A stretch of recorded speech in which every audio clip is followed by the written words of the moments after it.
Bien.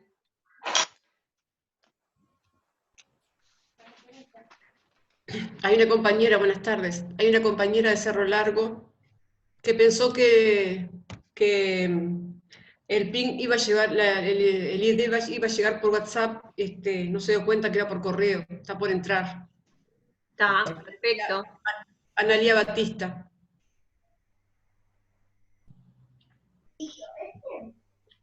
Hay gente que no silenció el micrófono todavía.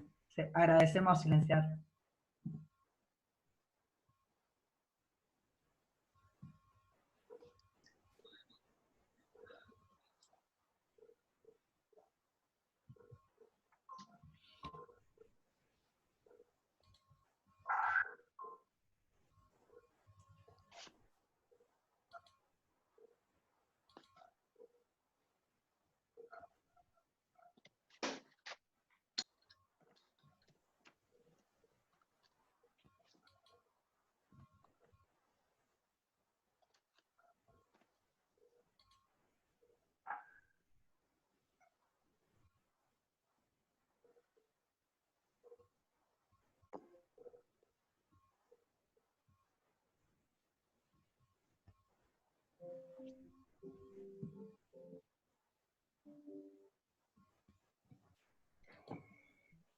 De repente recordando un poco lo que decía Jorge en la anterior conferencia, ya que buscando lo positivo de esta situación que nos toca vivir, que nos estamos encontrando con compañeros del interior, decirles que si tienen algunas inquietudes sobre, no sé, sobre algún tema a tratar o algún interés con los compañeros del departamento donde son ustedes, que lo planteen a la asociación, así para ver si podemos hacer algo. ¿Ah? Que la asociación somos parte, o sea, somos todos.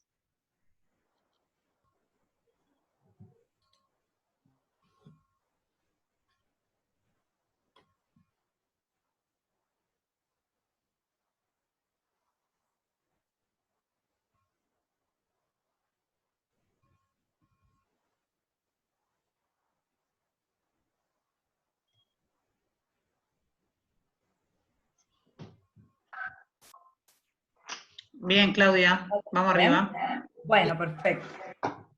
Bueno, muchas gracias por los que se han anotado y están participando.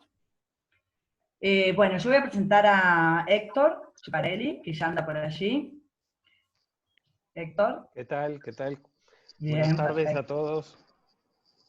Bien, bueno, Héctor es doctor en medicina, es especialista en microbiología, con una larga trayectoria en virología.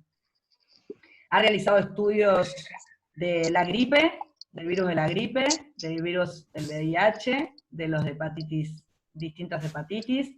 También ha trabajado con técnicas para diagnosticar el virus del dengue. Es jefe de la unidad de virología del Ministerio de Salud Pública. Y bueno, y también ha dado clase y hemos sido compañeros, él en sexto de medicina, yo en quinto biológico en un colegio. Así que bueno, bienvenido y esperemos que... Después vamos a organizarnos así, Héctor va a hacer su presentación y luego al final, cuando él diga que ha terminado, va a haber una ronda de preguntas. Sandra va a ir organizando el orden de esas preguntas, digamos que en la medida del primero, o sea, el primero, y nosotros después le vamos a ir diciendo, por ejemplo, el nombre y va a preguntar. Las preguntas en lo posible que sean concretas, ¿verdad? Para que, bueno, para que los máximos posibles puedan preguntar. ¿Bien? Cuando quieras, Héctor. Perfecto. ¿Todos escuchan bien? ¿Todos bien? Hagan con la cabeza, dado que no les permiten hablar. Bueno, de verdad que es un placer, es un honor estar adelante de profes de biología y bueno, voy a compartir simplemente un poco algo de esto que es muy complejo, van a ver que complejo por lo sorpresivo, complejo por lo inesperado sobre todo, y complejo por la gran información que hay, exceso, yo diría a esta altura, de información que hay que pasar por un tamiz en forma muy crítica para poder ir entendiendo qué nos está pasando y qué nos puede llegar a pasar con esta infección, con esta enfermedad. Yo voy ahora a compartir la presentación.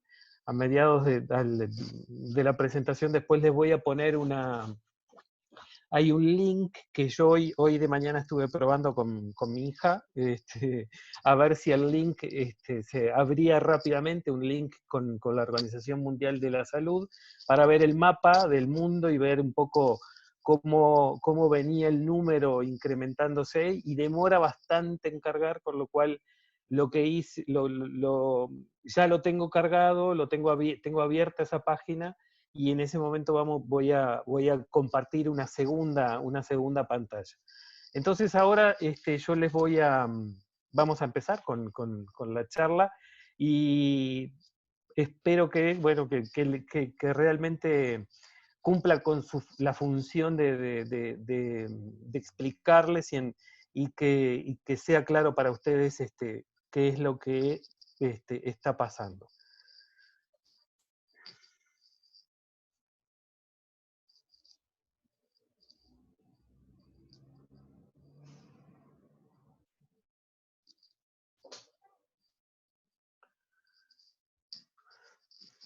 ¿Están viendo todos la primer diapo? ¿Todavía no? Sí, se ve. ¿Sí? Está. Yo ahí en esta primera, este era el título que yo les había comentado hoy al principio, el otro día, perdón, con Claudia. A ver si quiero mover ahí. Una enfermedad por coronavirus, COVID-19, ese es el nombre de la enfermedad, y le había puesto Conociendo a la gente y su efecto, y hoy le agregué, mejor dicho, el fin de semana, le agregué esto de un virus emergente, ¿sí? Porque verdaderamente es un virus emergente, porque no teníamos conocimiento de él previamente, excepto en otras especies animales. Entonces, me parece que además de ese título correspondía. Y para poder entender un poco qué significa esto de un virus emergente, necesitamos pasar a la siguiente, en donde tenemos que, digamos, entender que es justamente una enfermedad emergente, una enfermedad infecciosa emergente causada por, en este caso, un virus emergente, ¿no? Digo, no son los únicos que en la historia de la humanidad han aparecido emergentes, han aparecido otros parásitos, han aparecido bacterias. Y en las enfermedades, la definición que la Organización Mundial de la Salud tiene con este tema es que son enfermedades infecciosas emergentes en la que suceden algunas de las siguientes situaciones. Una infección conocida, ¿sí?, que se disemina a una nueva región geográfica o a una población. Por ejemplo, el ébola, ¿sí? El ébola, conocido en determinados países africanos, en determinadas regiones, en algunas regiones también asiáticas, pero que en el resto de los continentes no se había conocido. Pues en el año, si no recuerdo mal, 2013, 2014, ese brote de ébola en África y esa salida fuera del continente africano terminó siendo también una enfermedad infecciosa emergente, un virus emergente, porque salió, digamos, pasaron las fronteras del continente africano y hubo en otros continentes. O una enfermedad emergente también, o una infecciosa emergente, es una nueva infección que tiene lugar como resultado de la evolución o un cambio de un agente patogénico ya existente. Eso pasa, por ejemplo, con lo que nos pasó con el virus influenza, o el virus clásicamente llamado de la gripe, que en el 2009 volvió entonces a reaparecer con una capacidad de una virulencia diferente, un contenido genético diferente, una actividad patogénica diferente, por lo tanto, ese fue también un virus emergente, parcialmente o en alguna medida conocido muchos años atrás, inclusive desde el siglo pasado, pero en definitiva fue un virus también emergente, o una enfermedad o un agente patogénico desconocido que se diagnostica por primera vez. Esas son las situaciones de las enfermedades, enfermedades o infecciosas emergentes, donde los virus obtienen un lugar determinado. Este virus en particular, el coronavirus o la familia de Coronaviridae y el género coronavirus, tienen propiedades genéticas y serológicas similares, pero que obviamente son similares, no son iguales, y por lo tanto se diferencian entre sí. Este es un virus que se ha clasificado en cuatro géneros: el alfa coronavirus, beta coronavirus, gamma coronavirus y delta coronavirus. Los que hasta ahora conocidos dentro de la especie humana son dentro de los alfa coronavirus, esos que ustedes ven ahí, el 229E y el NL63, y dentro de los beta coronavirus, el OC43 y el HKU1. Nombres que en general los nombres de cada especie viral se corresponden con la región o el país o la localidad donde se ha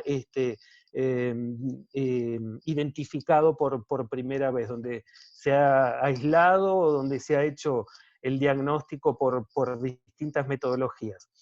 Estos virus, estos que están acá en color verde, en general ya los conocemos, en la especie humana de alguna manera los padece, porque causa enfermedades tipo influenza, tipo gripe, ¿sí?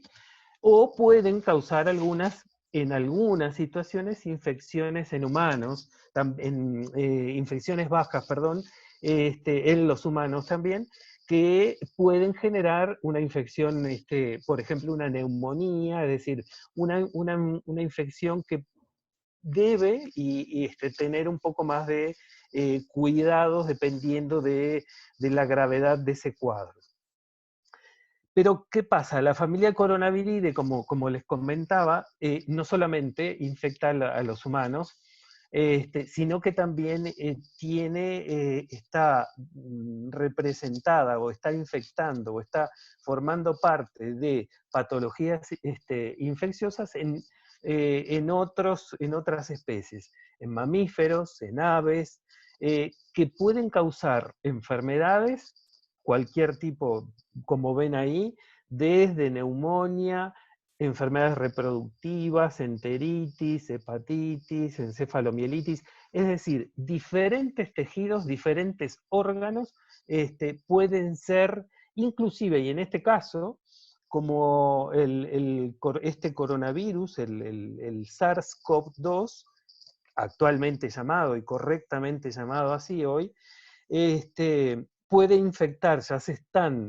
describiendo otros tejidos, otros órganos, otras células que no son solamente las del aparato respiratorio, que son infectadas por este virus. Desde el punto de vista de sus características virales, son virus envueltos. Estos virus, aquí tienen un esquemita, un dibujito en el centro.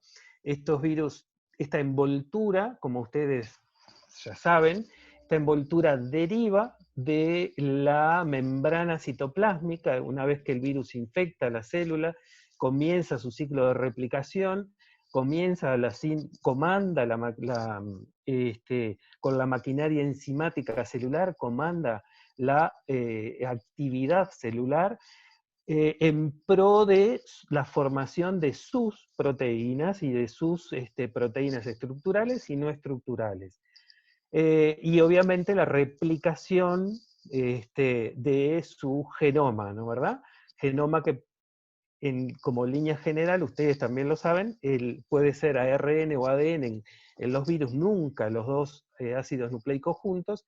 En este virus, lo vamos a ver ahora después, un genoma ARN, pero una vez que empieza a producir esas proteínas estructurales y no estructurales, esas proteínas van a formar parte cuando este virus logra acercarse a la superficie interna de la membrana citoplásmica, va a permitir salir, va a permitir brotar, va a permitir por un proceso proceso de exocitosis, va a salir de esa célula infectada con parte de una membrana celular que inclusive más aún deriva ya desde el retículo endoplásmico. Después vamos a ver más adelante el ciclo de replicación. Pero entonces aquí ven estas estructuras en su exterior, las llamadas espículas, ¿sí? O espigas, son glicoproteínas estructurales fundamentales, ¿sí? Se llaman proteínas S por Spike, fundamentales para la unión de este virus a receptores específicos celulares. Parte de la maravilla, diría yo, que tienen los agentes, cualquier tipo de agente infeccioso, es la capacidad que tienen de unirse a determinados receptores celulares para causar, en algunos casos, infección y en algunos casos un daño ostensible y terminar con la aparición de síntomas y signos. Estas proteínas se unen a receptores celulares específicos, que lo vamos a ver más adelante, receptores que cuando este virus se diagnosticó, cuando este virus se identificó rápidamente, una de las grandes sorpresas que todos tuvimos, primero el llamado de atención de China en cuanto que estaban apareciendo conglomerados de infecciones respiratorias y graves, ¿sí? Con determinadas características. Y segundo, a las pocas semanas ya tenían, el mundo ya tenía la capacidad de instrumentar el diagnóstico, o la capacidad a través de la biología molecular, de instrumentar el diagnóstico. Asombrados realmente. ¿Qué pasa?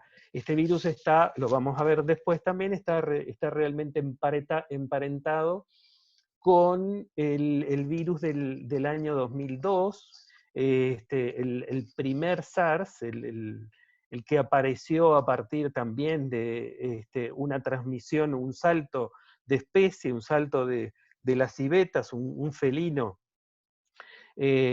utilizado en Asia, sobre todo en los mercados de alimentos y sobre todo además con determinadas costumbres para su consumo. Claramente el salto de especie ocurrió entre la civeta y el hombre, con muy poca adaptación, y por lo tanto en aquel entonces la letalidad de esa infección fue alta, fue muy importante, y por lo tanto eso al no haber una adaptación al ser humano, no da la posibilidad de transmisión interhumano y de que se produzca la pandemia. Con esto ya les estoy adelantando que este SARS-CoV-2 sí pasó algo de esto similar, sí ocurrió un salto interespecie, todavía se está averiguando cuál, con certeza, aunque está muy próximo a definirse, pero sí hubo una adaptación, porque además hay un intermediario entre los murciélagos, que es de donde está digamos, el virus más parecido o el virus más similar a este que nos está afectando, y una especie intermediaria que son los pangolines, en donde también allí se adaptó y logró luego aparentemente, el salto a los humanos.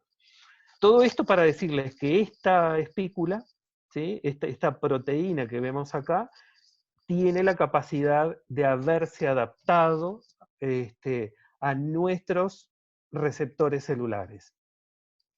Y un receptor celular que además característico, que es el receptor de los inhibidores de la angiotensina 2. Muy importante en los efectos que tiene para controlar o modular la vasodilatación de nuestros vasos, ¿sí? Sobre todo arterial. Bueno, pero en fin, esta forma, estos virus son bastante pleomórficos, algunos son esféricos, algunos son un poco alargados, tienen en su interior, como ven allí, una cadena única de ARN, es una cadena única. Al ser un virus ARN tiene una característica, todos los virus ARN tienen, yo diría que excepto el virus de la hepatitis A, que también es ARN, el resto de los virus ARN son los que nos complican más nuestra existencia, porque son los que tienen mayor capacidad de variación a medida que van transcurriendo y que vamos teniendo distintos procesos infecciosos en la especie humana, y eso ha permitido que, por ejemplo, como el virus de la gripe, bien, digamos, diferente a y sobre todo muy diferente a este genoma, porque el virus de la gripe, si bien también es un ARN segmentado, en donde tiene una mayor capacidad de recombinación o reordenamiento genético. Hay, gracias a los adelantos tecnológicos y a lo que se llama vigilancia molecular, el mundo viene vigilando claramente la variación de este genoma a lo largo de todo se van compartiendo los hallazgos, los diagnósticos, el número de diagnósticos y la posibilidad de compartir la secuencia genética. Si se puede compartir la secuencia del genoma completo del virus, mejor aún, porque es una manera de ir vigilando la variación a lo largo del tiempo. No va teniendo una gran variación, no va teniendo que eso implique por ahora, ¿no, verdad? Que eso implique una alteración o una variación en la patogenia o en la virulencia del virus, pero también puede implicar, también por eso la vigilancia se hace, también puede tener consecuencias en las capacidades de diagnóstico, porque uno conociendo el genoma del virus, uno puede decir, bueno, con determinada metodología, como que también ustedes conocen, la PCR, la reacción en cadena de la polimerasa, previo retrotranscripción por ser un virus ARN, uno puede hacer el diagnóstico desde el punto de vista genómico y el diagnóstico molecular. Si tenemos los primers adecuados, es decir, los reactivos adecuados, conociendo determinados sectores de este genoma viral, si esos sectores van variando, obviamente vamos a estar perdiendo posibilidades de diagnóstico.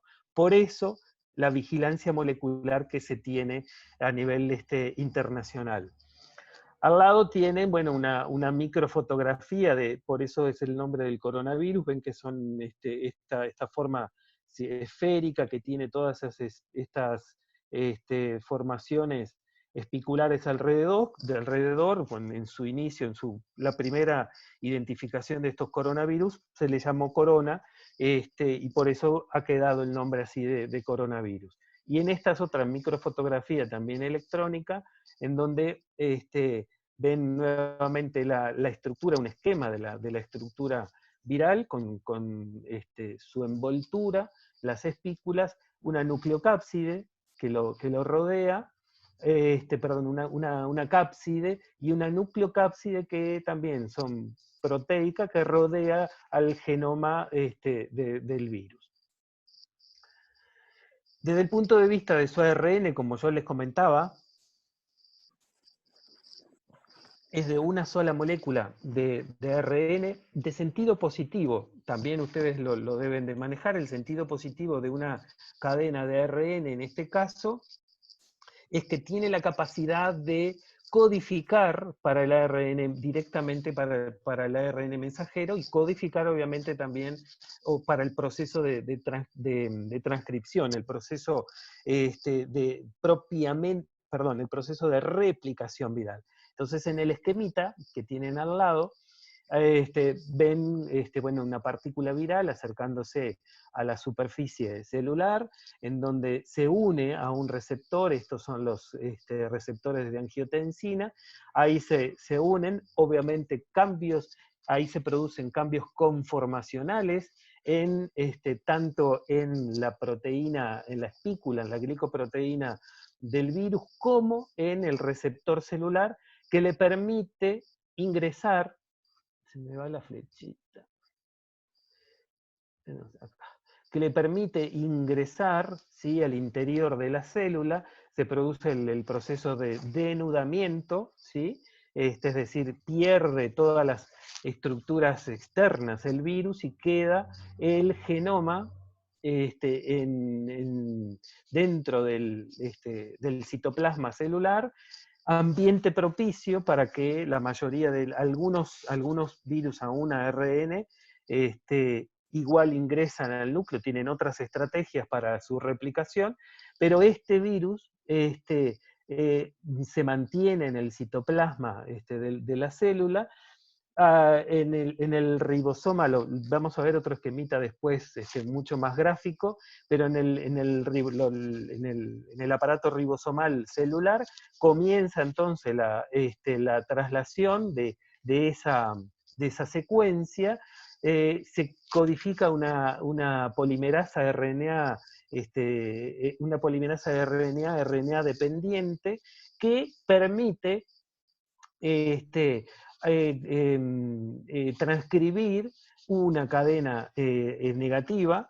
Esa cadena negativa va a ir directamente a la replicación viral, y una parte va a empezar a hacer la traslación. La traslación, a partir de ahí, se va a producir entonces todas las proteínas virales, para que luego en el retículo endoplásmico rugoso, y luego a partir del aparato de Golgi, se va a ensamblar, se va a terminar de armar la partícula viral, y va por una vesícula de exocitosis, uno de los mecanismos o una de las estrategias es la liberación desde la célula al exterior. Una partícula completa, una partícula infectante, una partícula con genoma, con contenido genético, pero con envoltura, con espículas, que son obviamente antigénicas, capaces de ir a unirse a las células, a todas las células que están alrededor y más allá también. Esta es otra microfotografía electrónica, pero esta vez en un cultivo celular. Un cultivo celular, una línea celular continua de células, lo que llaman células Vero, en donde se infectan con muestras clínicas, la monocapa, crecen las células en monocapa, en una superficie de vidrio, y allí se infectan con una muestra clínica, y a partir de observación del efecto citopático, en este caso microscopía electrónica, ven como en este cuadro, este sector de la microfotografía aquí agrandado, vemos esa vesícula que les comentaba recién, todas las partículas virales que van a hacer, van a hacer su salida, van a terminar saliendo fuera de la célula, para ir a infectar obviamente a otras células. El espectro de huéspedes de coronavirus está determinado por esta proteína, la proteína S, esa que yo les comentaba. tipo, tipo especie específico, ¿sí? Esa unión a ese receptor y esa fusión celular es especie específico. Tienen igualmente, si bien se conocía de antes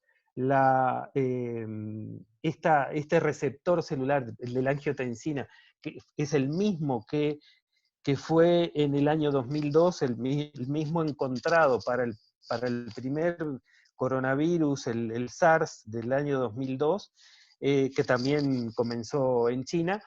Este mismo receptor se encontró con este virus, pero no es suficiente para que se produzca justamente la infección celular. Existen otros receptores llamados correceptores, que eso lo ven aquí en este segundo esquema, correceptores que permiten diferentes estrategias de ingreso, ¿sí?, al interior celular, a través, o mejor se ve en en este primer esquema, a través directamente por un camino de endocitosis, ¿sí?, que se va a ingresar en un endosoma, y ese endosoma luego por la acidez interna va a liberar a la partícula viral, o puede ingresar a través de otros dos, no solamente del receptor de la angiotensina,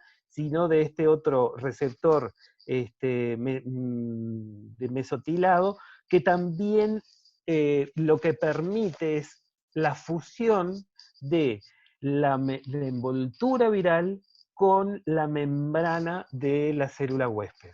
Una vez que se fusionan las membranas, directamente el virus, como ven en este caso acá, el contenido genético del virus ingresa, el ARN concretamente, ingresa a la célula huésped. Y aquí ven lo que les comentaba en el esquema anterior, esa replicación, a partir de una primera traslación, sobre todo de marcos de las regiones ORF, que son marcos abiertos de lectura.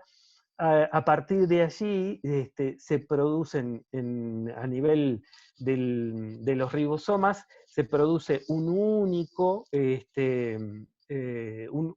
única cadena, y a partir de también hay lo que se produce una proteolisis de esa cadena, y va a formar las diferentes, las ven acá, para las distintas proteínas estructurales y no estructurales que van a terminar conformando la estructura viral. Como les venía comentando, estos virus saltaron de especie. Por lo tanto, frente a un virus que salta de especie, o a un agente que salta de especie, estamos frente a una zoonosis, ¿sí? Una afección, un agente que afecta a una especie, a otra especie animal, y salta a la especie humana, estamos frente a una zoonosis, y en este caso, frente a un virus zoonótico. La transmisión desde los animales puede haber, hay digamos, diferentes vías. El virus de la gripe también, se genera esos saltos interespecies, se generan a partir de diferentes maneras, diferentes contactos, pero en este caso, aparentemente, los contactos, en el caso del SARS-CoV-2, el contacto ha sido directo. Podría, o existe también, por el hecho de haber consumido determinados alimentos, pero que siempre obviamente provienen de algunas especies animales que para nosotros pueden ser exóticas. Obviamente a partir de allí contactos indirectos o desde esas especies a los humanos.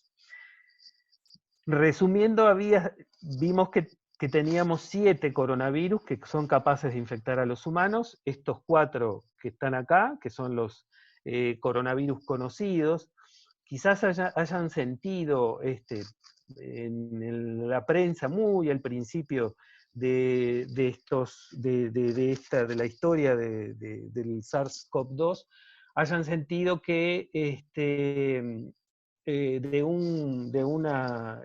un prestador de salud había encontrado por primera vez un coronavirus, y en realidad lo que hay métodos diagnósticos que detectan estos coronavirus, que son coronavirus que nos pueden dar un resfrío, una rinitis, un poco de tos, un poco de dolor de garganta, quizás un poco quizás hasta una conjuntivitis, enfermedades que en definitiva son respiratorias, y son superiores, del árbol respiratorio superior, y la mayoría son leves.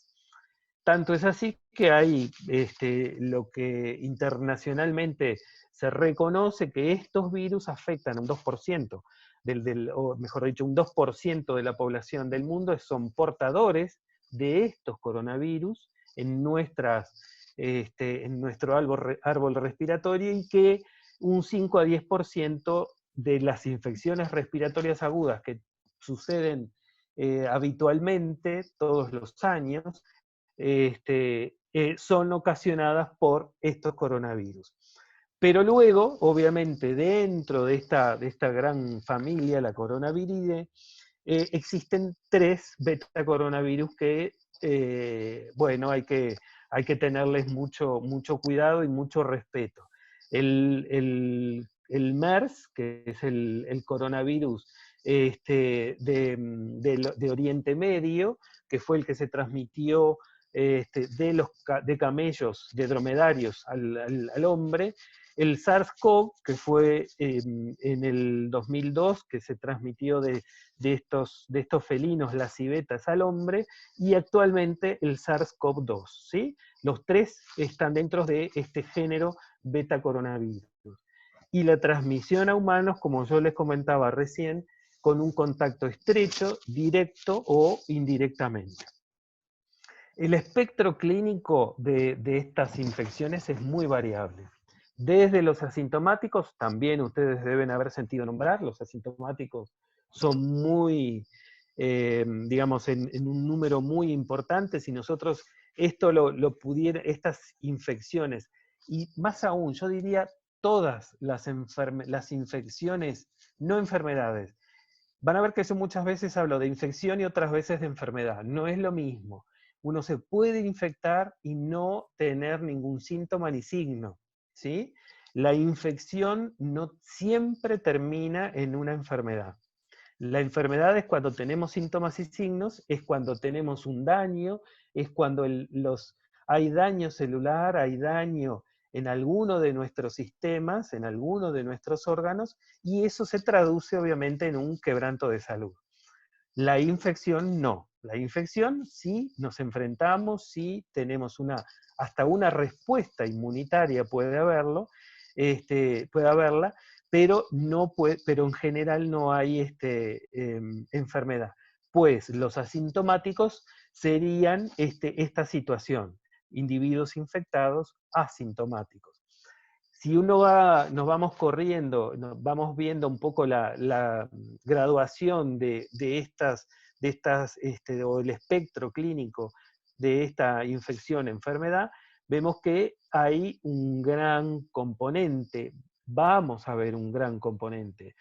Ya les voy adelantando, el 80% de las infecciones por este SARS-CoV-2 se van a resolver en este cuadro. Una infección respiratoria aguda leve, con una rinitis, con un catarro, con un dolor de garganta, una odinofagia. En general es autolimitado, ¿sí? Vamos a ver que los tiempos son bien distintos de los que conocemos, los tiempos de los enfermos, el periodo agudo, el periodo de enfermedad, va a llevar sus 7, 8, 9, 10 días, es bastante más de lo que habitualmente se ha visto con otras infecciones respiratorias, y en general vamos a ver esta patología, esta infección, si bien la pandemia ustedes piensen que la pandemia ocurrió o se inició en China, pero en el hemisferio norte, durante el periodo invernal, es decir, que se daban todas las condiciones para una alta transmisión interhumana. Ese periodo invernal nosotros lo vamos a tener, o estamos ahí prácticamente al ingreso, y seguramente este virus va a estar mezclado, probablemente mezclado con el resto de los virus. Eso va a suceder, a eso nos vamos a enfrentar, y no debemos temerle, sí, digamos, sí saber y tener todas las precauciones que se están tomando y que se van a seguir tomando, porque obviamente todavía la mayoría de nuestra población no se ha enfrentado a este agente.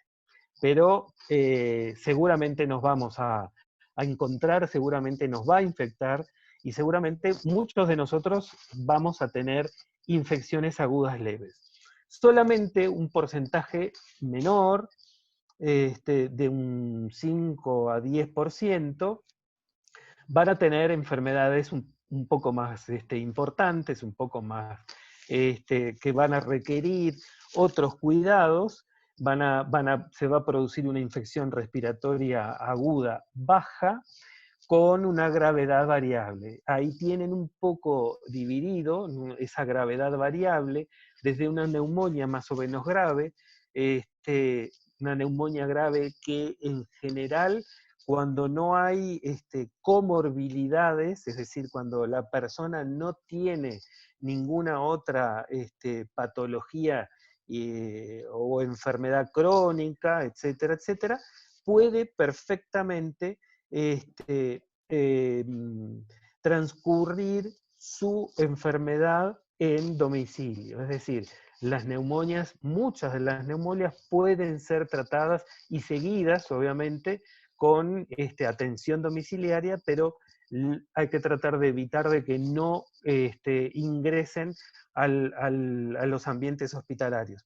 Obviamente, cuando requiere ingreso hospitalario, lo requiere, porque es grave, porque requiere de los cuidados mucho más cercanos, o porque requiere un cuidado intermedio, o porque requiere un cuidado, requiere un cuidado intensivo, porque hay diferentes parámetros para definir justamente esa gravedad, y porque obviamente puede correr el riesgo la vida de la persona. Para poner un poco en antecedentes de estos brotes graves, la humanidad ha tenido en el 2002, que yo les comentaba hoy, el SARS-CoV, en el 2002, muchos países afectados, 8.000 casos, la transmisión claramente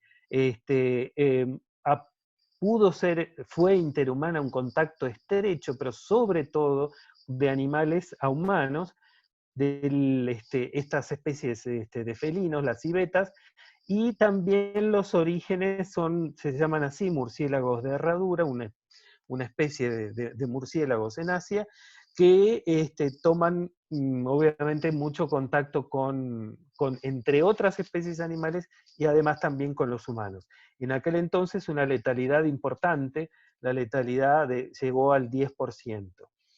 Con el otro, al pasar de los años, el SARS, yo perfectamente me acuerdo, también fue una alerta mundial muy importante.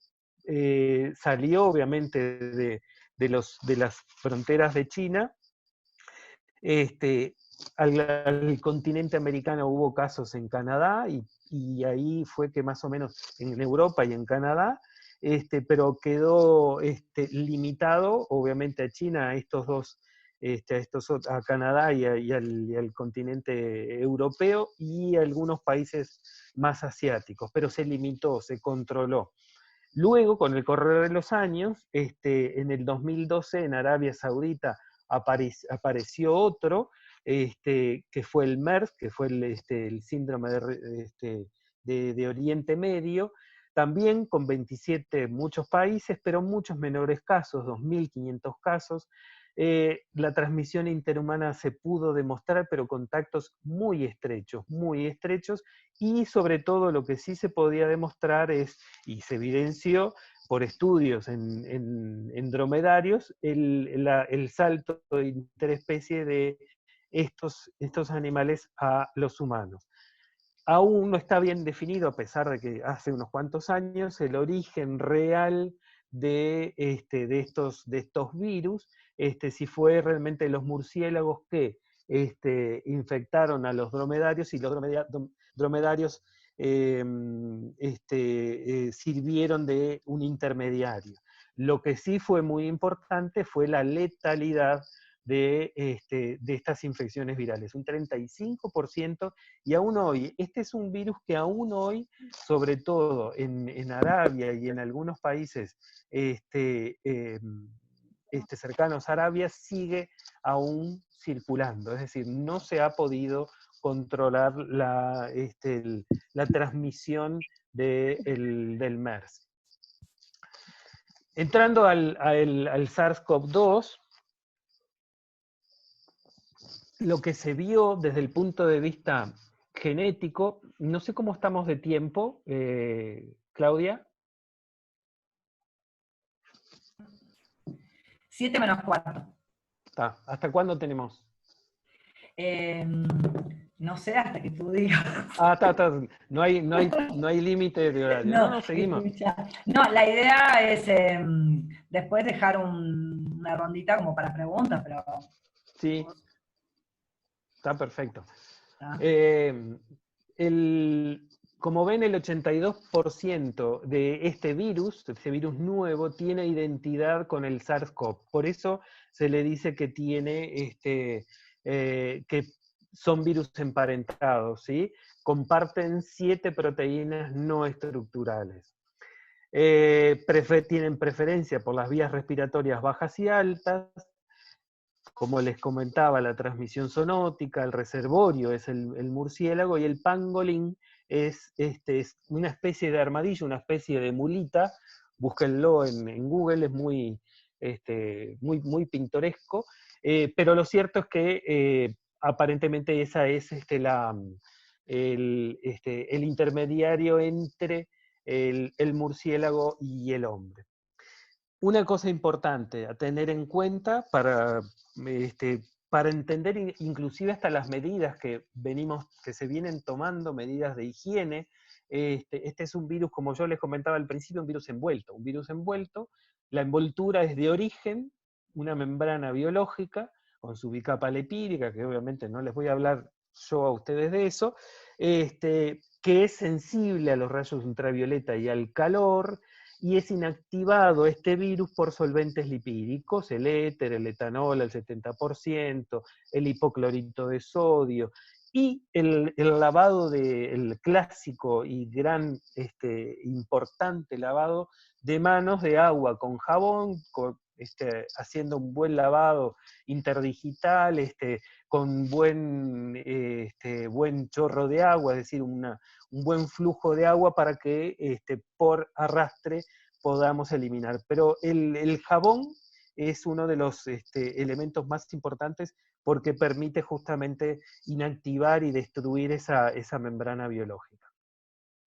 El virus, el 31 de diciembre, un poco yendo a la epidemiología, el 31 de diciembre del 2019 aparecieron ¿no? Lo que yo les decía, ese conglomerado de casos de infecciones respiratorias, de neumonias, de etiología desconocida, con 7 casos muy, muy graves en China, en la ciudad de Guam, en un mercado de pescados y animales donde había de todo, había animales muertos, animales vivos, que inclusive los vivos los vendían exactamente para ser consumidos por cuestiones culturales y de costumbres. A partir de ese 31 de diciembre, bueno, fue de alguna manera el aviso a nivel mundial, y ya unos 13, 14 días después, el primer caso fuera de China, ¿no? Mientras tanto, obviamente, aumentaban los casos no solamente dentro de la provincia, sino también dentro, obviamente, de todo el territorio chino. El primer caso fuera de China fue en Taiwán, perdón, digo bien, Taiwán, una mujer con neumonía, con una neumonía leve que había regresado de Wuhan, y eso fue el 13 de enero. Ya el 20 de enero, cuando la cantidad de casos, el número de casos había sido muy, muy grande, porque obviamente se evidenciaba que existía un contacto interhumano muy importante, se confirma la transmisión interhumana.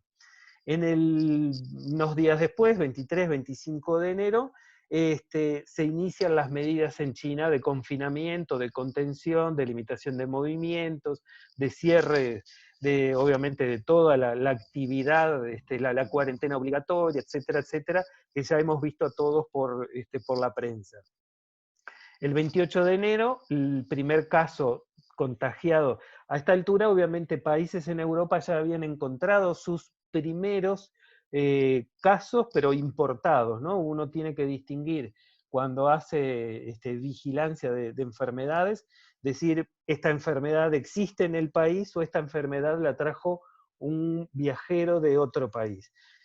Hasta ese momento se habían encontrado casos en otros países, en varios países europeos, pero siempre eran de viajeros. El 28 de enero se encuentra ya un primer caso contagiado dentro del país, es decir, con una transmisión interhumana dentro de Alemania. 2 días después, 3 días después, en España, en donde también siempre casos, y sobre todo España tiene mucho contacto con Alemania, pero muchísimo, y muchísimo turismo, y a partir de ese turismo alemán, se encuentra a fin de enero con el primer caso en una ciudad en España. Esto es lo que yo les comentaba. Voy a compartir la otra pantalla, que si no me equivoco, se me fue. Oh.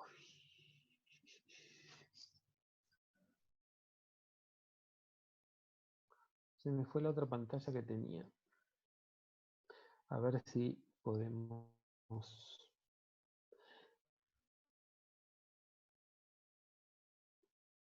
No sé si esto no va a demorar mucho. ¿No tenés que dejar de compartir esta y compartir otra, o será eso? Pero sí, pero la tenía, para que no demorara en abrir, ya la tenía abierta. Que estaba cargando.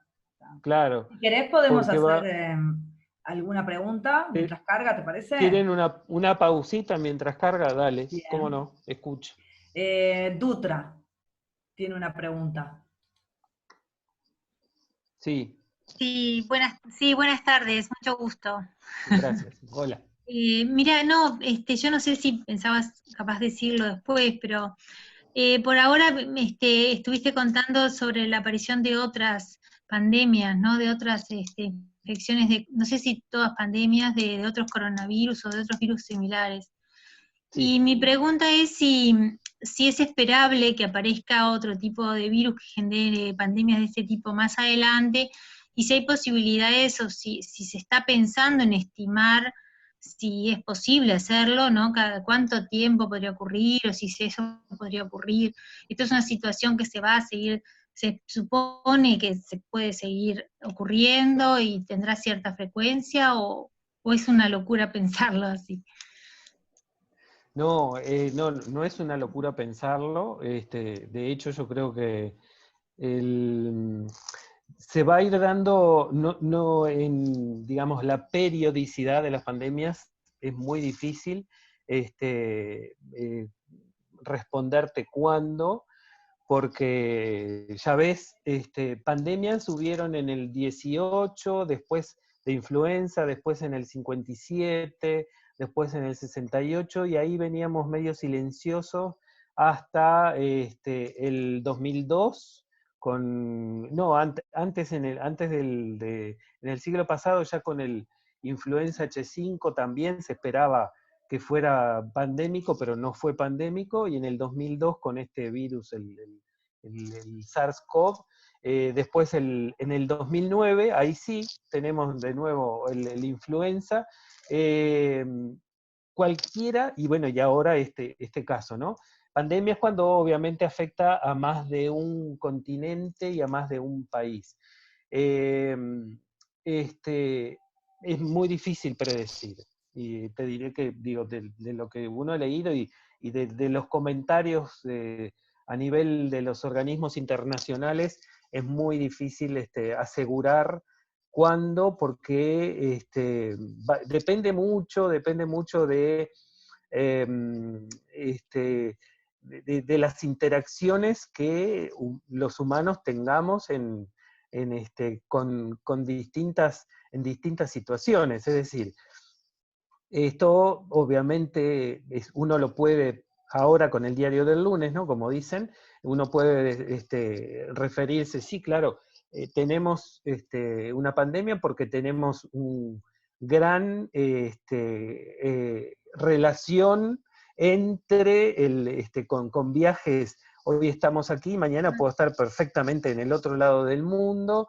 En los aeropuertos son cientos, miles de personas que se cruzan.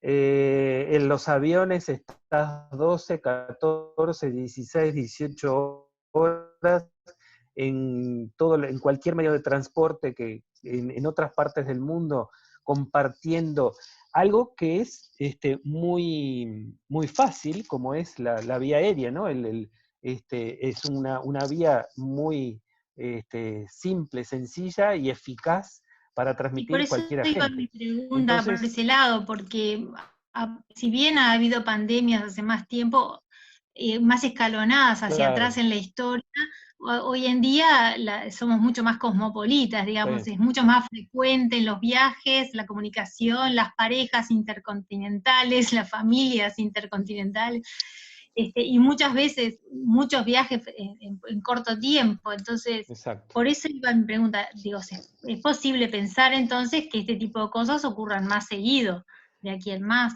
Yo digo, vuelvo a decir, en tiempo no me atrevería a decir, pero que se van a volver a dar, quizás en menos tiempos de lo que uno se imagina. Claro. Bien. Todo por eso, ¿no? Digo, la gran comunicación, el hecho de estar en horas en otro continente, con otras, en otro ambiente, con otras características, siempre vamos a estar justamente con esa capacidad. No se tiene que dar, digo, esos son factores predisponentes, ¿no? Digo, no es quien quiere, como nosotros decimos en la jerga médica, no es quien quiere, sino quien puede.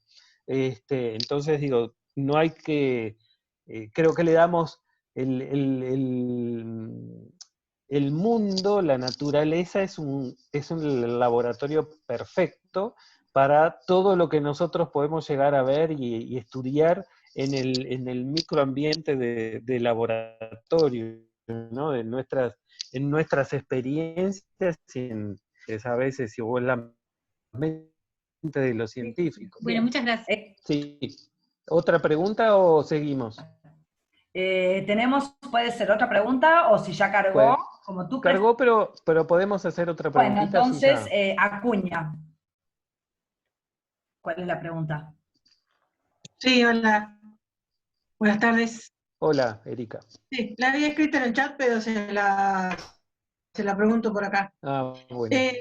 Se habla de un posible rebrote del virus, o sea que muchos enfermos que han tenido ya la enfermedad vuelvan a tenerla, porque se dice que el cuerpo de los infectados no genera suficientes anticuerpos y ellos vuelvan a enfermar. No, ¿qué hay de cierto en esto? Lo que es seguro que no sabemos, recién se está investigando.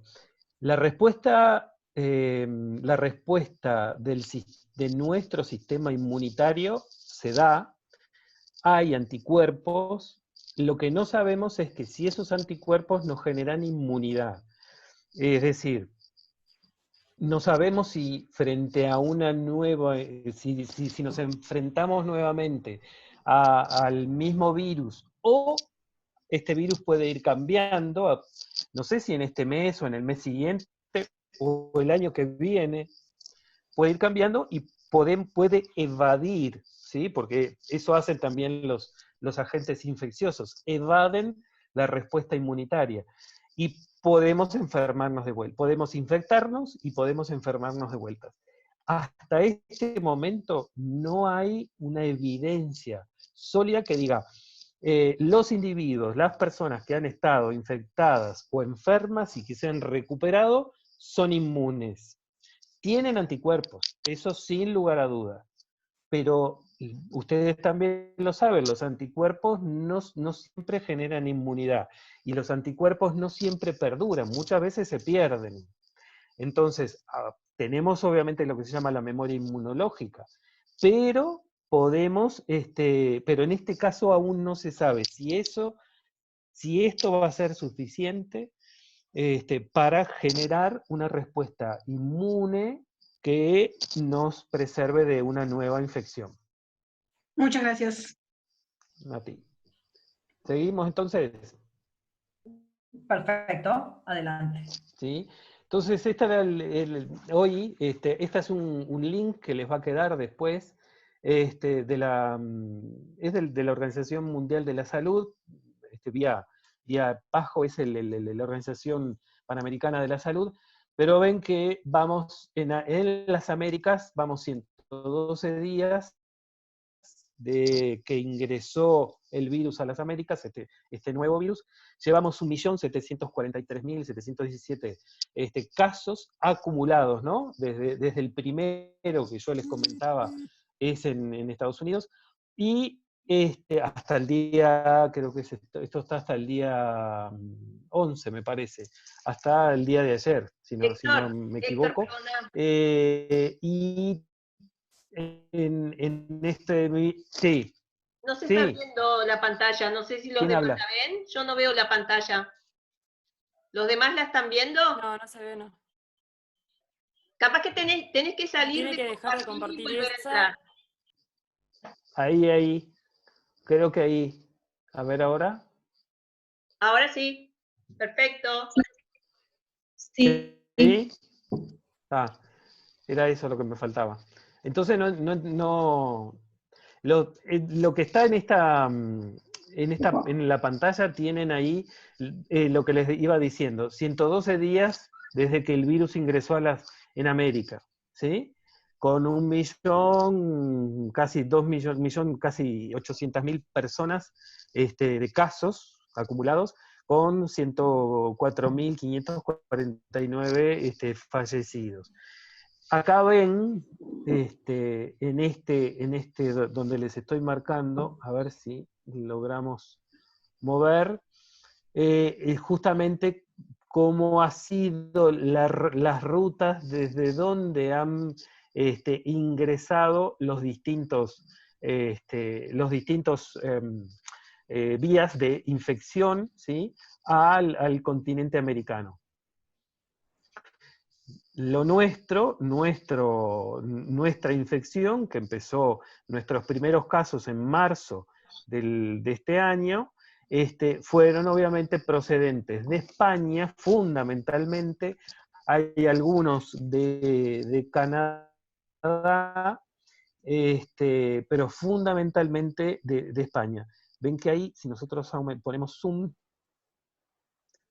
nuestras vías, ¿sí?, de ingreso, y fundamentalmente todos han ingresado obviamente a través en Montevideo, a través de las líneas aéreas, ¿sí?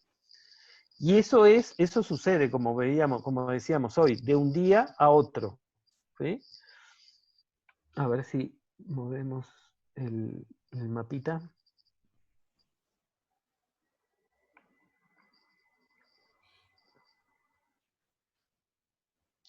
Bien. esto era un poco, digamos, lo que es el impacto de justamente la capacidad que tiene un agente de transmitirse y la facilidad que tiene un agente de transmitirse fundamentalmente por la vía aérea. La gráfica inferior, si ustedes ven ahí, yo la puedo mover la barra y van a ver que cómo la tendencia al final aumenta esto viene en forma exponencial, ¿sí? Va aumentando, aumentando y va a ir obviamente llegando al 1.800.000, que es lo que tenemos al día de hoy, ¿sí?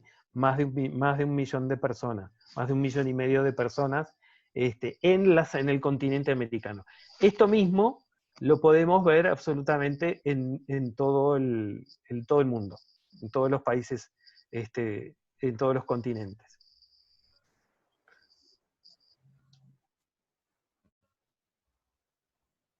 Ahora sí volvemos a la otra. Acá. Entonces, 21 de enero, primer caso de SARS-CoV-2 importado en Estados Unidos.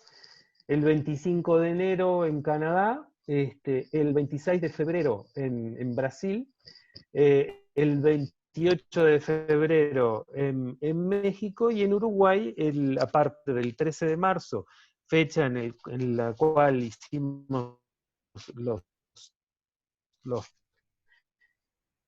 3 o 4 primeros diagnósticos oficiales del Ministerio de Salud Pública, hay 702 casos positivos, donde 513, fíjense que un gran porcentaje de los casos ya se han recuperado, 171 están cursando la enfermedad, y hasta el momento, hasta ayer, había 18 personas fallecidas. Vamos a ver el siguiente.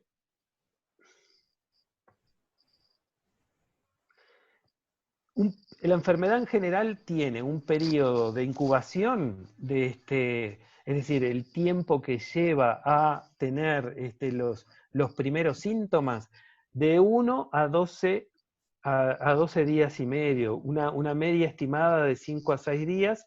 El modo de transmisión son las gotitas, ¿sí? O el contacto el contacto estrecho con una persona que está infectada o que está enferma, y los fomites. Los fomites son obviamente las secreciones, fundamentalmente secreciones de esa persona que contamina superficies. Y hasta ahora, la tasa de letalidad que se puede saber hasta ahora es de alrededor de un 2%.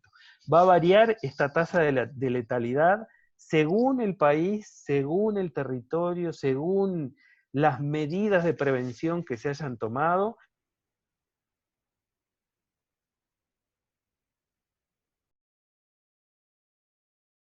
No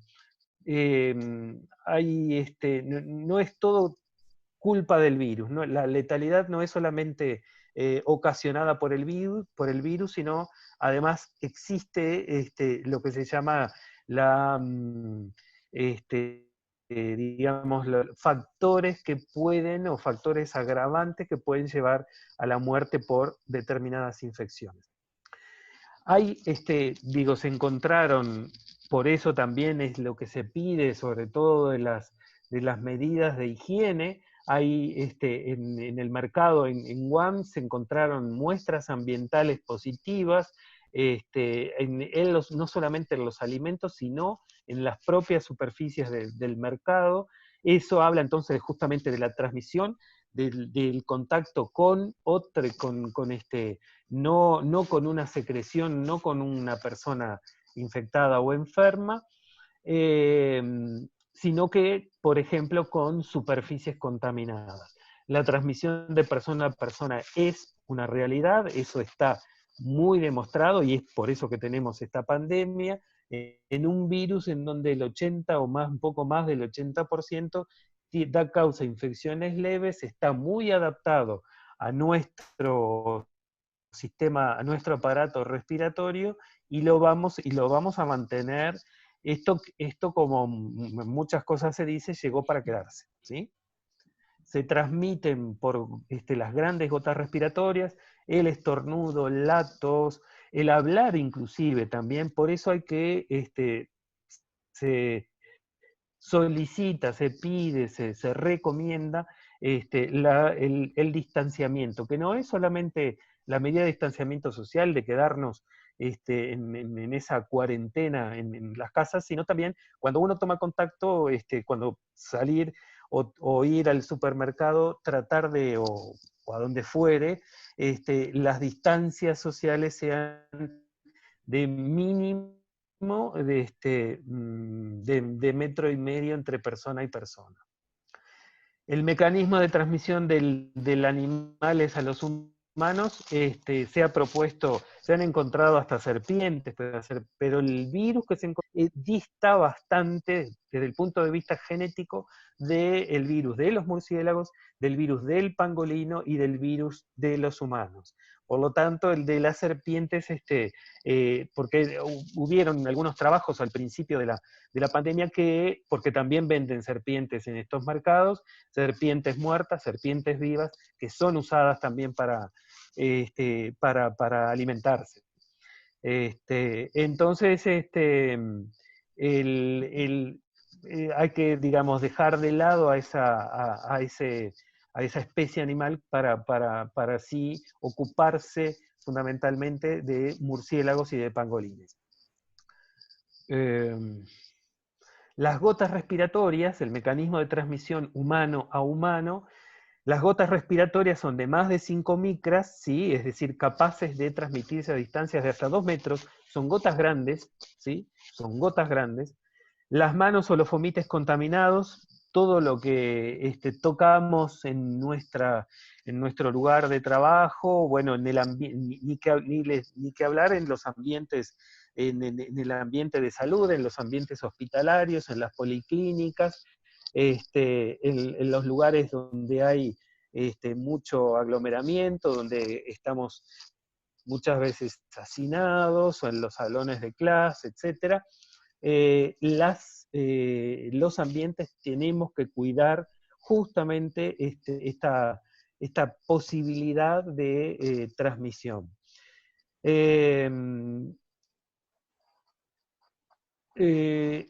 Hay en algunos, digamos, algunas personas están mayormente expuestas y con mayor riesgo de infectarse. Por eso es que ustedes han visto mucho que el personal de la salud es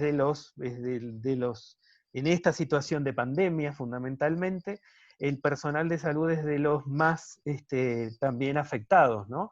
¿Por qué? Porque hay muchas veces, y sobre todo aquellos que trabajan en los ambientes de cuidados intermedios y cuidados intensivos, donde hay que hacer maniobras sobre las personas, donde hay que hacer procedimientos invasivos, y sobre todo el tracto respiratorio están extremadamente expuestos porque se generan muchísimos aerosoles, muchísimos.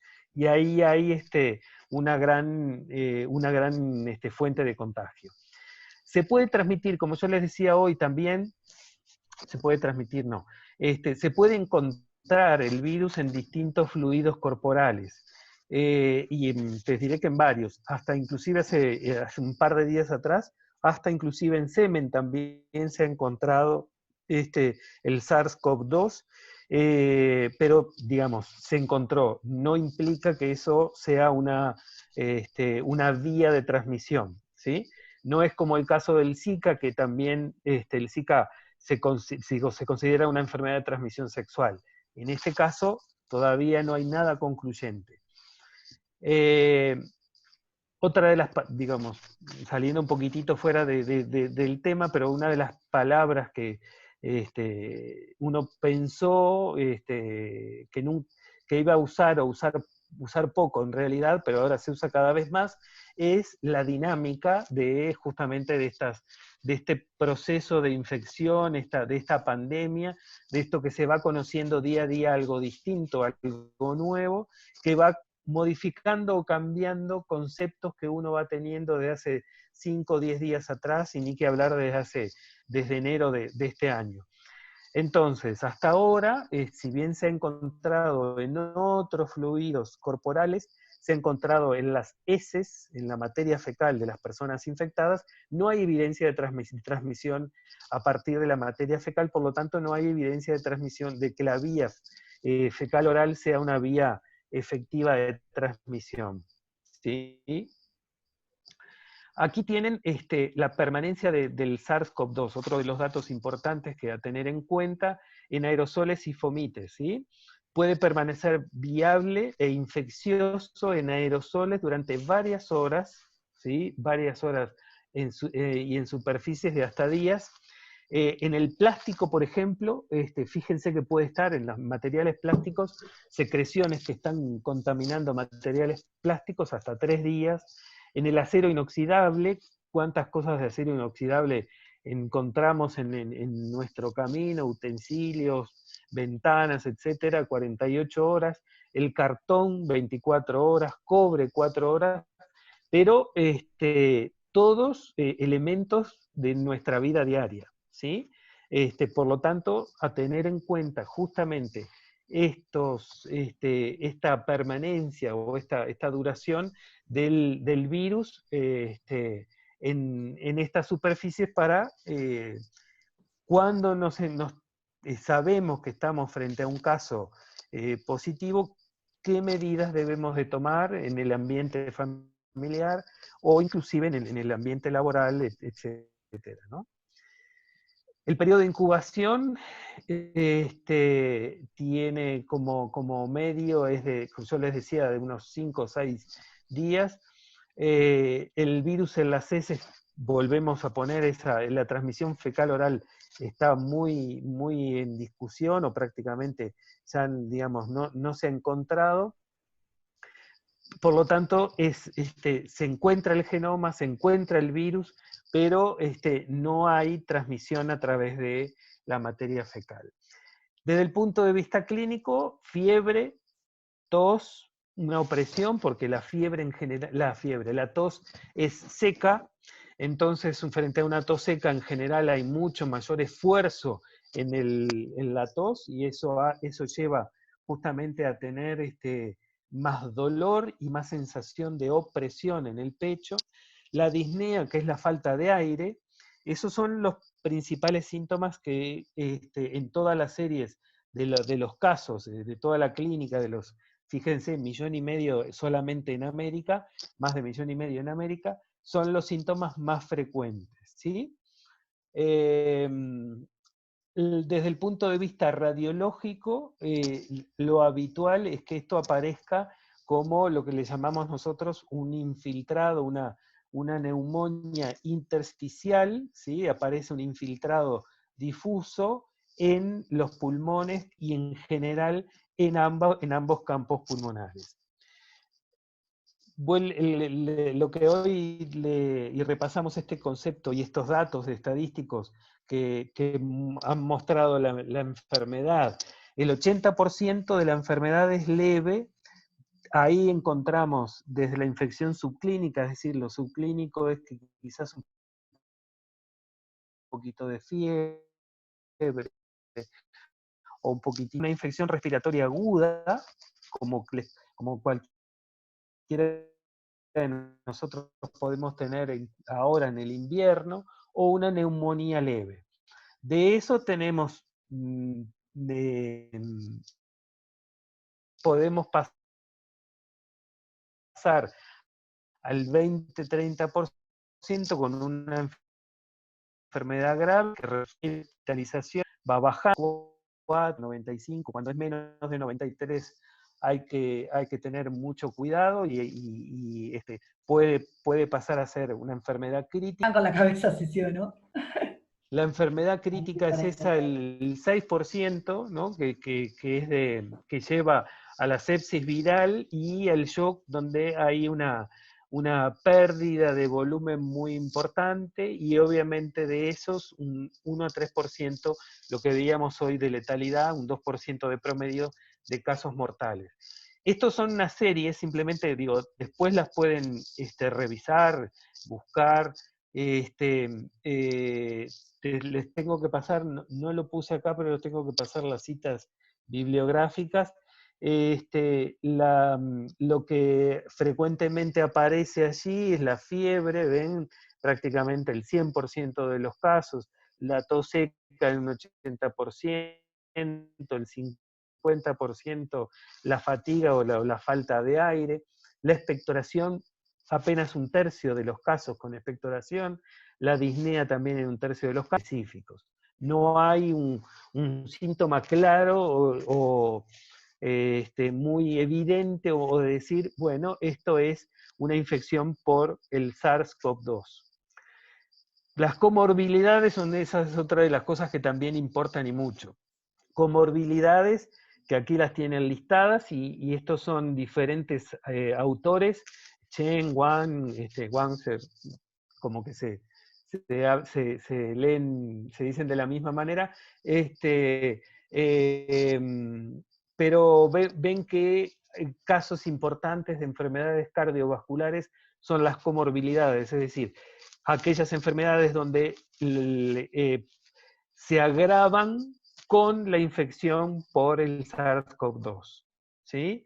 Es decir, el SARS-CoV-2 lo que hace es hacer progresar o evolucionar una enfermedad subyacente crónica que puede llevarlo obviamente a agravar la situación o inclusive a la muerte. La diabetes como enfermedad metabólica es otra de las cosas, de las enfermedades crónicas y metabólicas muy, muy importantes. Hay series en donde el cáncer, pacientes oncológicos, muestran mayor gravedad, o la hipertensión en un tercio de los casos, en fin, siempre hablando de enfermedades crónicas son las que hay que, y por eso es que a estos pacientes, no solamente por el SARS-CoV-2, sino por cualquier otra infección. Por eso es que se insiste y se recomienda y se aconseja la vacunación antigripal a personas de mayores de 65 y a pacientes con todas estas comorbilidades. Acá tienen de vuelta grupos vulnerables, personas mayores de 60, los varones, se ha visto que la letalidad es un poco mayor en varones que en mujeres, la hipertensión, diabetes, enfermedades cardiovascular, accidente cerebrovascular, los pacientes ya de por sí con enfermedades pulmonares crónicas, o la EPOC, bronquiectasia, fibrosis, todos se van a agravar frente o son un factor de riesgo muy importante de agravación de su patología, y los fumadores, agravamiento y que puede llevar al fallecimiento de los pacientes. Héctor. Sí. Cuando, no sé, hay varias preguntas, no sé, son 19:25. ¿Falta mucho Dime. para que termines la ponencia o...? Ya no me acuerdo, creo que lo de diagnóstico y nada más. Está, dale, entonces capaz que terminás y contestamos. Terminamos, dale. Digo, te aviso para que tengas idea que por lo menos hay 5 o 6 personas que quieren preguntar algo. Perfecto. Si hay algo de niñez y embarazo, quizás volvamos sobre estas diapos, las salteo y vamos a diagnóstico, que quizás les interese más, no sé, se me ocurre. Bien. ¿Te parece? Sí, perfecto. Las pruebas diagnósticas que hoy contamos, aquí las tienen en este esquemita. Hay dos maneras de detectar el virus o detectar la respuesta inmune. Entonces, para detectar el virus, yo puedo detectar el genoma viral o puedo detectar algún antígeno del virus. A partir de donde, lo más frecuente, lo que ya está probado metodológicamente, científicamente, son secreciones respiratorias. Secreciones respiratorias de la naso u orofaringe, no es de la nariz, todavía no está probado que solamente el hisopado de nariz, ¿sí?, sino que es el hisopado de la nasofaringe, o la expectoración, esperen que se me pasó, o la expectoración o el líquido de lavado alveolar. Estos son pacientes que obviamente están hospitalizados y que están además intubados. Desde ahí se toma la muestra y se hace lo que se llama la RT-PCR, que es la retrotranscripción del virus que es ARN, a una copia de ADN, y a partir de ahí la amplificación.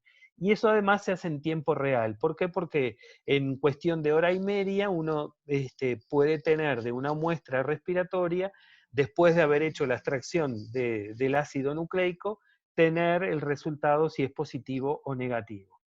Las pruebas antigénicas, vieron que yo les marqué con una estrellita roja, son de baja sensibilidad. Hay algunas pruebas que se han desarrollado, España estuvo utilizando y tuvo grandes problemas porque, ¿qué pasa? La baja sensibilidad, es decir, detectó muy poco, tiene apenas un 25-30% de positividad, con lo cual en el periodo más importante de hacer el diagnóstico, en el periodo agudo, se estaban comiendo el 70% de los casos, por lo cual eso les generó un gran problema. Después, lo que yo les comentaba hoy, la detección de la respuesta inmune, se encuentran anticuerpos virales específicos clase IgM y clase IgG, eso se hace en sangre, y la respuesta a la prueba serológica, hay pruebas serológicas, van a ver que a nivel laboratorial ya han llegado al país donadas miles de pruebas, las llamadas pruebas serológicas rápidas, tienen una alta sensibilidad, pero a partir del 7º, 8º día, luego de iniciados los síntomas. Es decir, yo empiezo mi enfermedad hoy estoy con dolor de cabeza, dolor de garganta, rinitis, tos, expectoración, me hago un hisopado, encuentro el ARN, estoy enfermo, pero si me saco sangre hoy, no voy a encontrar anticuerpos. Recién voy a encontrar anticuerpos al 8º día, después de haber iniciado los síntomas. Eso habla de que la serología, hasta este momento, no nos permite hacer diagnóstico de enfermedad aguda, porque recién voy a tener anticuerpos a partir del 7º o el 8º día. Acá tienen en este esquemita cómo se toman las muestras respiratorias. En los niños pequeños, los niños menores de 2 años, se hace lo que se llama un aspirado nasofaringio, y en niños más grandes y en adultos se hace un hisopado, se mete un hisopito a través de las narinas, ¿sí? Y llega hasta la nasofaringe, es decir, prácticamente hasta el cabum, lo mismo a través de la boca, a través de la faringe, ¿sí?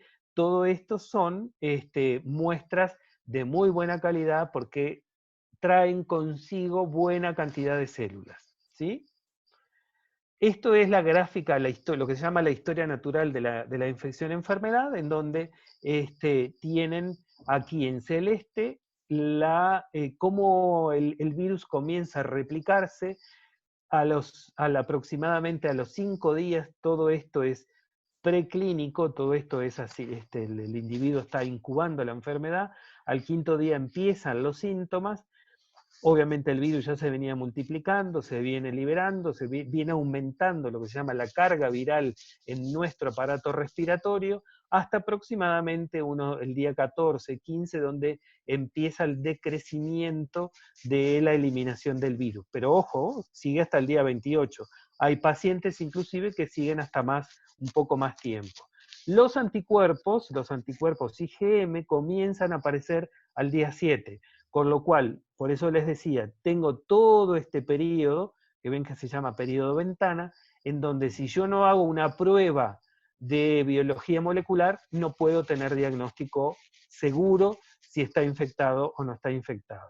A partir del día 7 puedo tener anticuerpos IgM y a partir del día 14 aproximadamente anticuerpos IgG, que lo único que me dice es que he estado infectado por el virus, ¿sí? Y bueno, y si he estado enfermo, también he estado enfermo, pero no me está refiriendo a si estoy inmune hacia una nueva infección. Tratamiento lo vamos a dejar, porque no hay una evidencia actual muy sólida. Todo lo que se está haciendo es tratamientos específicos en estudio, ¿sí? Nadie puede, a nivel de ninguna red de las redes, seguir a nadie.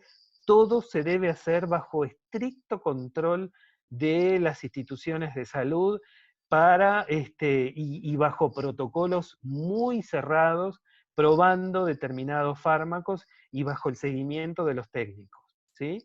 Porque todos los antivirales o inmunomoduladores o inclusive fármacos contra la malaria, como la cloroquina o la hidroxicloroquina, todos se están recién probando, todos están bajo estudio, ¿sí? Y bueno, para terminar esto, ¿no? Esta es una carátula de un libro, de una revista de Emerging Infection Disease, donde trata justamente la medicina como única, no solamente la medicina de humanos, sino que la medicina animal, porque estamos todos habitando el mundo y es por eso que estamos acá como angelitos, ¿sí? Entre distintas especies animales, y así nos va con las distintas enfermedades zoonóticas. Ahora sí, cuando quieran las preguntas. Bien.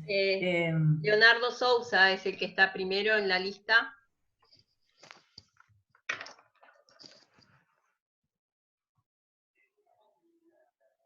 Escuchamos. La idea, escuchen, la idea es que se los pregunten ustedes, ¿verdad? Si bien vimos que lo escribieron en el chat, es mucho más agradable preguntar y que Héctor les conteste. Héctor, si querés, podés dejar de compartir pantalla y así vemos entero. Dale. Mariela Solari. Hola, buenas tardes a todas y a todos. Doctor, muchas gracias por la charla, muy clara y amena, y nos ha permitido actualizarnos en una cantidad de cuestiones. Y la pregunta es porque hay una serie de revistas y de artículos donde se está divulgando esa idea. Me gustaría saber de primera mano si hay alguna asociación. ¿Se ha podido demostrar la existencia de un vínculo entre la ruptura del equilibrio de ciertos ecosistemas debido a la reducción de biodiversidad o a los modelos de producción exhaustiva y el surgimiento del SARS-CoV-2? Gracias. ¿Sabes qué? Escuché medio mezclado si hay evidencia, a ver si entendí, entre los cultivos. Si existe alguna evidencia conocida entre la ruptura del equilibrio en ciertos ecosistemas debido a la reducción de biodiversidad, porque se están sobreexplotando ciertos modelos agroindustriales, y el surgimiento del SARS-CoV-2. No sé, de verdad que no lo sé. Esto quizás, como yo les decía hoy también, no es quien quiere, sino quien puede. Es probable que estemos entrando en ámbitos y en ambientes y en ecosistemas donde nos pasa con otros con otros agentes, no solamente con esto, ¿no? Y no es una pandemia. El hantavirus, por ejemplo, también existen en determinados lugares muy claramente contacto o vamos metiéndonos en distintos ambientes. Y acá puede estar pasando quizás lo mismo, ¿no? La ruptura de esos ecosistemas y la posibilidad de que la especie humana, bueno, se esté enfrentando y esté generando ese desequilibrio. Sinceramente digo, no me lo... tengo no tengo tan formación ecologista ni para... No me lo he preguntado, sinceramente, pero me parece posible. Creo que hoy todo puede ser posible en ese sentido. Disculpa que no he sido totalmente categórico. María Laura. Hola, buenas noches. Antes que nada agradecer la charla, la verdad que es muy clara y entendible. La siguiente pregunta en realidad quizás la planteo más como madre, pero ¿cómo es el tema de la transmisión en niños y la sintomatología de la enfermedad? Lo pregunto respecto a que ayer leí una noticia del New York Times y de la BBC de Londres respecto a que se estaba viendo que en niños que daban positivos frente al COVID o SARS-CoV-2, la sintomatología no era netamente respiratoria, sino que se hablaba de Digestiva. vómitos, erupción cutánea, bueno, un montón de otras cosas que no eran necesariamente lo que se describe como la sintomatología del COVID para los adultos o que vemos en la prensa todo el tiempo. Entonces, ante esa preocupación es que quisiera saber un poco el tema de la transmisión en los niños. Gracias. Sí, cómo no, María Laura. Sí, los niños tienen, digamos, tienen la misma, justo salteé esa diapo, pero los niños tienen la misma probabilidad de infectarse que un adulto, exactamente igual. La presentación clínica en los niños, lo habitual es que sea subclínica, es que sea inclusive inaparente. Que la enfermedad sea muy, muy leve. Pero lo que es, como también les comentaba, y es lo dinámico de todo esto también es los hallazgos clínicos que se empiezan a encontrar a medida que pasan los días.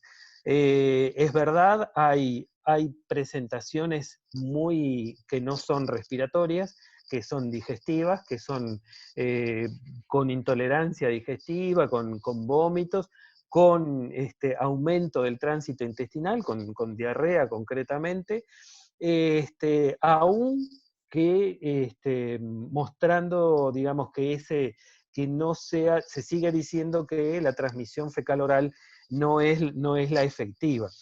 Pero sí es posible que los niños tengan, y no solamente los niños, hay ya también algunas descripciones en adultos, no solamente a nivel del tubo digestivo, sino también a nivel de piel.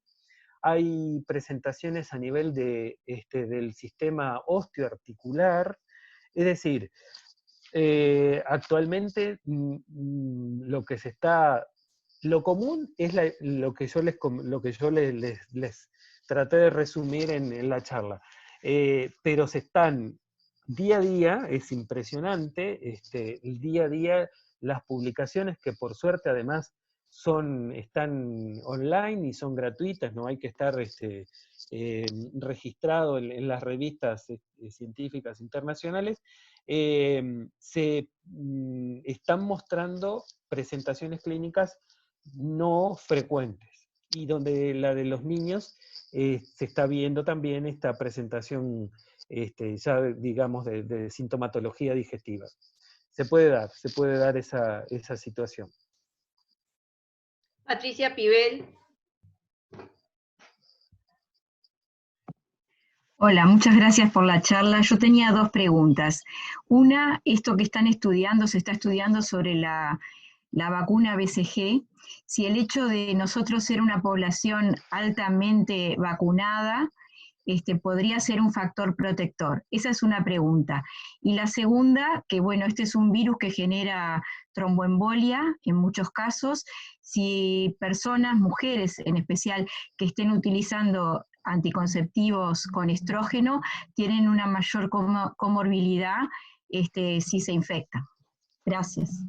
Sí, Patricia, mira, el tema de la BCG fue un artículo que ya salió hace unas semanas atrás, realmente muy interesante, una observación que hicieron en varios países, estudiaron poblaciones, digamos, las campañas de vacunación contra el BK, y lo que observaron es que países que habían desde siempre o desde hace muchos, muchos años, que sus poblaciones de distintos grupos etarios tenían campañas de vacunación anti-BK, mostraban menor progresión o menos cantidad de casos graves y de letalidad.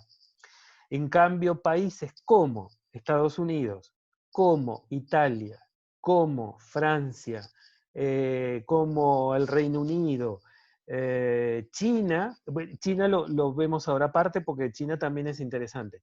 Todos estos países no han tenido campañas de vacunación muchísimos años, o incluso ahora, además llama muchísimo la atención con alta tasa de infección por VK. Digo, en Europa el VK es muy, muy frecuente. Entonces, llama la atención eso, ¿no?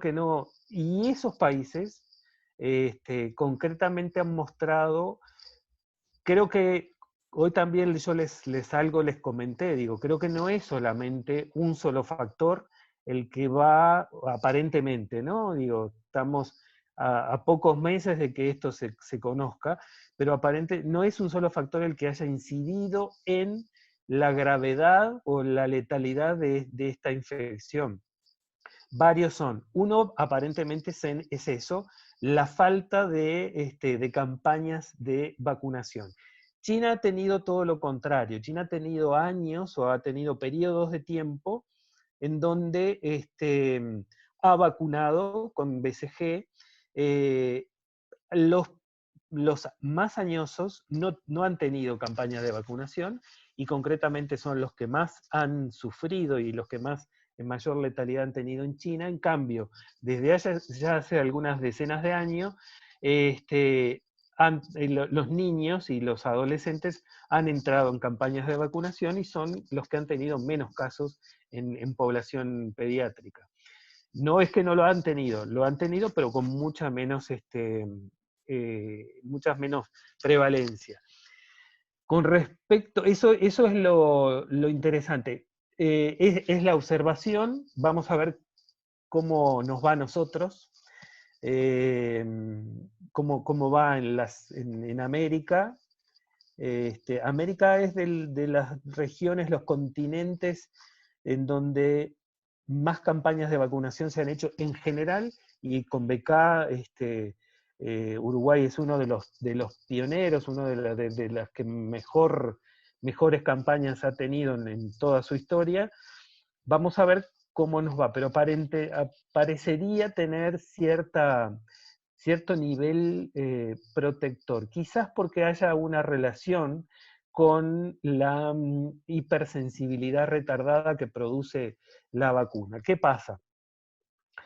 Y esto va relacionado con la segunda pregunta. El virus no es que produce la hipercoagulabilidad.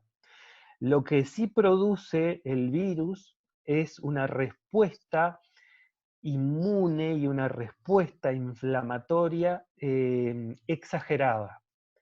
Frente a cualquier agresión, nuestro sistema inmunitario, una de las primeras, nosotros, por ejemplo, nos pinchamos, tenemos una herida, tenemos una infección en la piel, y lo que sucede habitualmente es que nos queda un absceso, nos queda una zona enrojecida con calor. Todo eso es proceso inflamatorio, ¿sí? Y eso es a nivel local. Este virus produce lo mismo, pero en forma generalizada. Hay una respuesta inmune exagerada y una respuesta inflamatoria exagerada, con una gran liberación de citoquinas, con una gran liberación de prostaglandinas, que eso hace que aumente justamente las reacciones de hipercoagulabilidad. No es que directamente el virus sea el causante, sino que es producto de. En ese sentido, si uno lo piensa de esta manera, yo no vería que la mujer que toma anticonceptivos con una carga de estrógenos muy importante tenga mayor predisposición o mayor, o que si tiene una infección pueda tener una infección más grave. No me parece que digamos que sea una posibilidad. ¿Por qué? Porque, digamos, tiene que haber en la base de esa patogenia, en realidad es una inmunopatogenia, la gravedad y de la infección por este virus. Bien, gracias. Nadia, sería la última pregunta, porque, bueno, ya hay compañeros que deben retirarse por el horario. No sé si tú habías preguntado en el chat, y no sé si ya, Héctor ya como que hay una parte que la contestó, no sé si querés preguntarle algo más. Nadia. Hola, buenas noches. Hola. Sí, en realidad mi pregunta es concreta. Como medidas de prevención se recomienda el distanciamiento social y el uso de tapabocas. ¿Usted considera que es importante para las salidas cotidianas utilizar también protección a nivel de los ojos? Como No. esas máscaras de acetato o... No, no, No, no, no, no, no, no. No, es no, una no, exageración. sí, eso está pensado sobre todo, o lentes, sobre todo cuando, como hoy les comentaba, en determinado ambiente, cuando hay, sobre todo en personal de salud y sobre todo cuando uno va a hacer un procedimiento invasivo, o, por ejemplo, cuando uno toma la muestra, o el licenciado, el técnico va a tomar la muestra del hisopado nasal o el hisopado orofaringio, sí, necesita. ¿Por qué? Porque solamente la introducción del hisopo en nuestra narina va a generar el lagrimeo, que es el mejor indicador de que estamos haciendo bien la muestra, sino que también nos puede generar el reflejo de estornudo, ¿no? Entonces ahí sí el operador tiene que tomar su precaución. Pero en la vida diaria, no. Digo, me parece que es una medida exagerada. Gracias. Bueno, bien. No, por nada. Muchas gracias a todos los que participaron. Bueno, Héctor, varios han escrito que muchas gracias, muy interesante la charla, te lo comento porque está en el chat. Bárbaro, gracias. Así que agradeciéndote a ti también, y bueno, y gracias por haber compartido esta información desde tus conocimientos a nosotros, los profes. Bárbaro, sí, ¿no? Cuando Bueno, quieran, nos a las despedimos. órdenes. Gracias Habrá a ya a la todos. brevedad. Bien, perfecto. Gracias. A la brevedad charlas. Chaucito para todos. Chao, buena semana. Gracias igualmente. Igual. Excelente charla, muchas gracias. Pronto. Muchas gracias. Muchas gracias, que pasen bien. Gracias. Gracias.